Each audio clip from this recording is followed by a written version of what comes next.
Good morning, dear students. We are going to discuss lumbosacral plexus along with sciatic and femoral nerves. By the end of the lecture, we should be able to describe the formation of the lumbosacral plexus, where it is formed, the root value.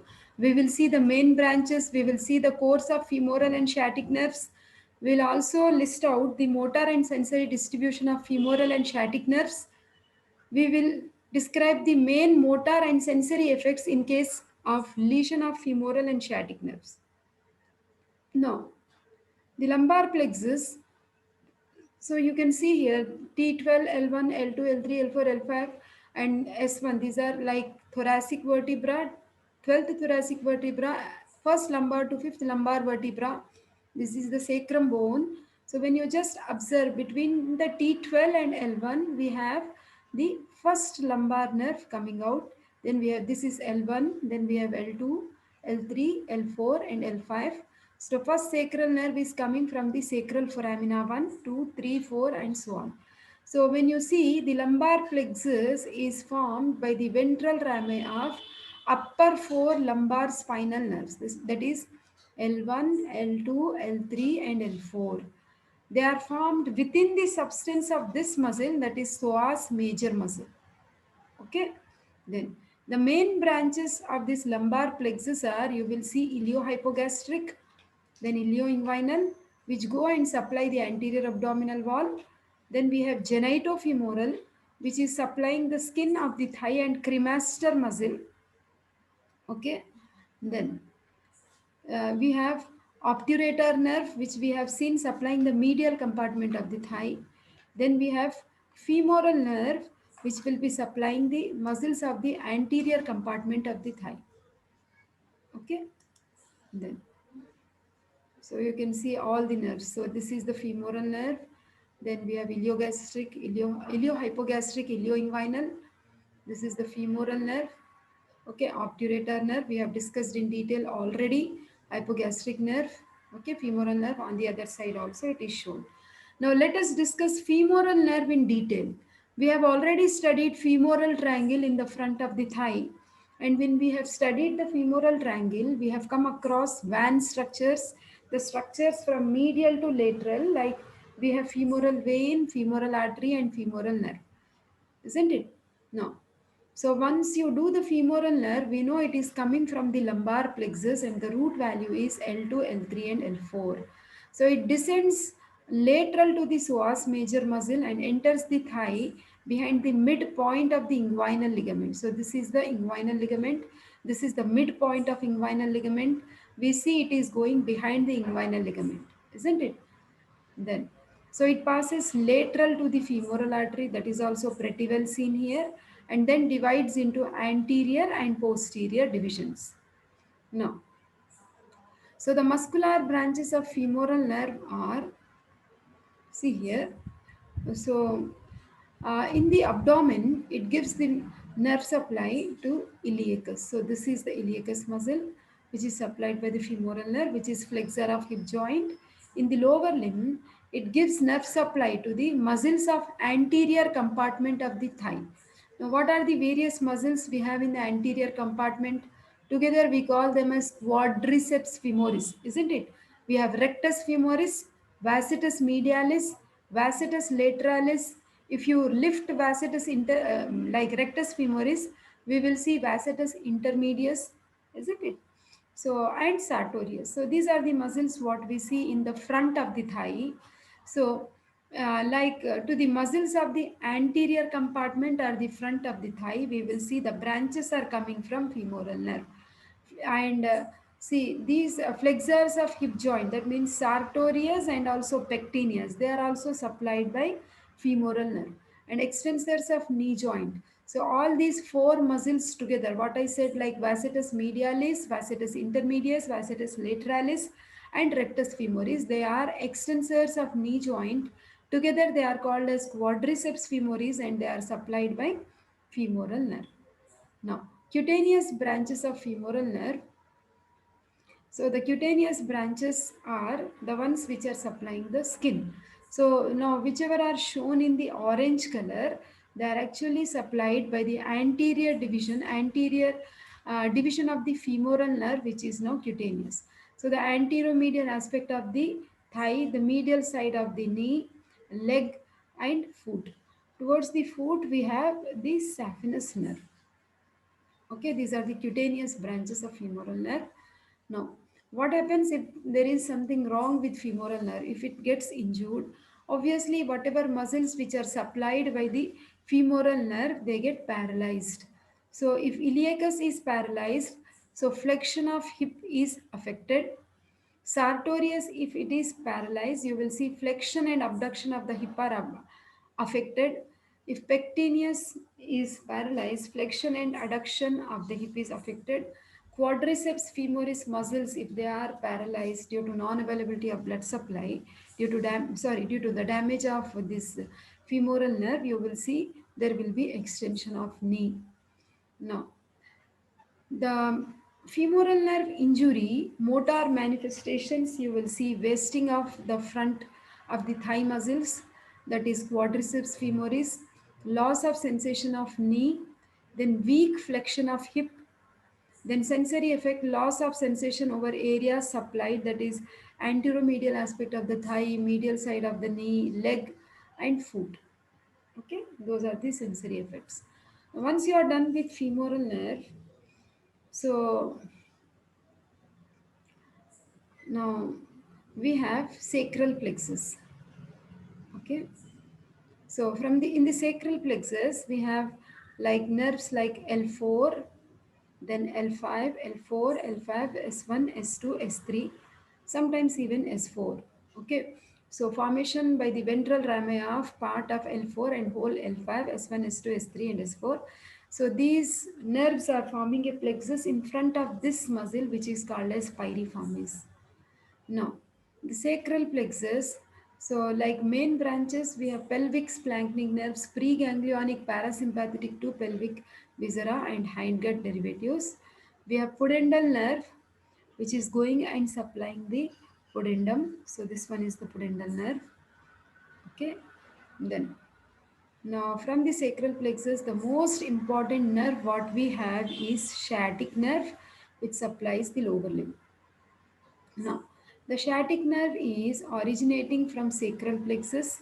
The root value is L4, L5, S1, S2, and S3. So, it is the largest branch of the plexus. So, largest nerve of the body itself, thickest nerve of our body, sciatic nerve. Now, if you see, if you recollect the gluteal region, we have explained you like just below gluteus maximus, we have structures under the cover of gluteus maximus. And I said piriformis is the key muscle. Below piriformis, we have sciatic nerve. So this sciatic nerve is actually passing through greater sciatic foramen below piriformis, and it is passing into the gluteal region between ischial tuberosity and greater trochanter of the femur. Then it is entering into the posterior compartment of the thigh. We know in the popliteal fossa it divides into terminal branches. Medially we have tibial nerve and laterally we have common peroneal nerve. Now, so this is the popliteal fossa where you can see this is tibial nerve and this is common peroneal nerve. Now, and greater sciatic notch from where sciatic nerve is coming, and we know it is supplying the posterior compartment of the thigh. That is hamstring muscle, semi-membranosus, semi-tendinosus, biceps femoris, long and shorted, and the hamstring component of adductor magnus. So, muscular branches are going to hamstrings, which are flexors of knee and extensors of hip, to all muscles below the knee in the leg and foot. So, its terminal branches common peroneal. So, it will be dividing into like superficial and deep peroneal. Superficial will become supplying the lateral compartment. Deep peroneal will be supplying the anterior compartment of leg. Tibial nerve will be supplying the posterior compartment of the leg. This was already discussed when we were discussing leg chapter. Okay, so common peroneal, like muscles of anterior and lateral compartment, which are dorsiflexors of ankles and extensors of toes and everters of foot. Tibial, muscles of posterior compartment of leg, intrinsic muscles of sole. Then Now, the branches of sciatic nerve which are becoming cutaneous are to all the leg except areas supplied by saphenous nerve. Okay, so except those supplied by saphenous nerve, this one blue, yellow in color, rest all are the branches of sciatic nerve. Okay. Mm. So now tibial nerve. We know tibial nerve is the nerve which is supplying the posterior compartment of leg. So it descends through the popliteal fossa to the posterior compartment of the leg. It is accompanied by posterior tibial vessels. It passes behind the medial malleolus. This also we have discussed when we were discussing medial and lateral plantar nerves. I said it passes deep to flexor retinaculum, isn't it? Then it divides into terminal branches, medial plantar nerve and lateral plantar nerve. The common peroneal nerve, it leaves the popliteal fossa, turns around the lateral aspect of the fibula, which is the dangerous position because if there is any fracture at the neck of the fibula, this nerve gets damaged and person will suffer with foot drop. So here at the neck of the fibula, it is dividing into superficial peroneal nerve, okay, which is also called as musculocutaneous nerve, which supplies the lateral compartment muscles, that is peroneus longus, peroneus brevis, and also it gives cutaneous supply. Deep peroneal nerve goes to the anterior compartment of the leg. If you remember me telling you the hospitals are never dirty places, N was standing for deep peroneal nerve. That means this nerve goes to the anterior compartment of the leg, anterior tibial. Okay. Now let us see a few clinical aspects of sciatic nerve injury. So sciatic nerve is most frequently injured. Like suppose we have already discussed when we were seeing the gluteal muscles, which was also taken by me. I told you like we have four quadrants in gluteal region and we have to always choose giving intramuscular injections where in the upper outer quadrant, right? Upper outer quadrant, because this is the area which is safe where we do not have any sciatic nerve or its branches. So suppose if we give in any of the three quadrants, then there is a risk of damaging sciatic nerve.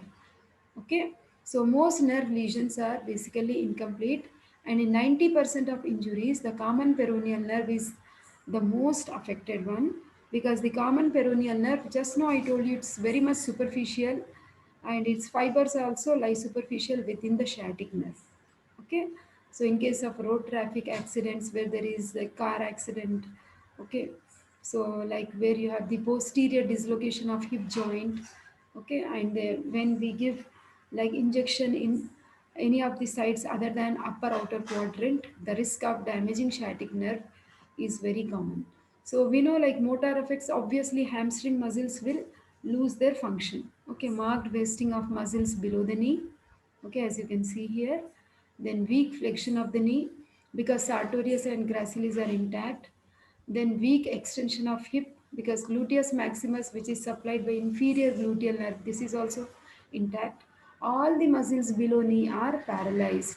Hence, weight of the foot causes it to assume plantar flexed position, also called as foot drop.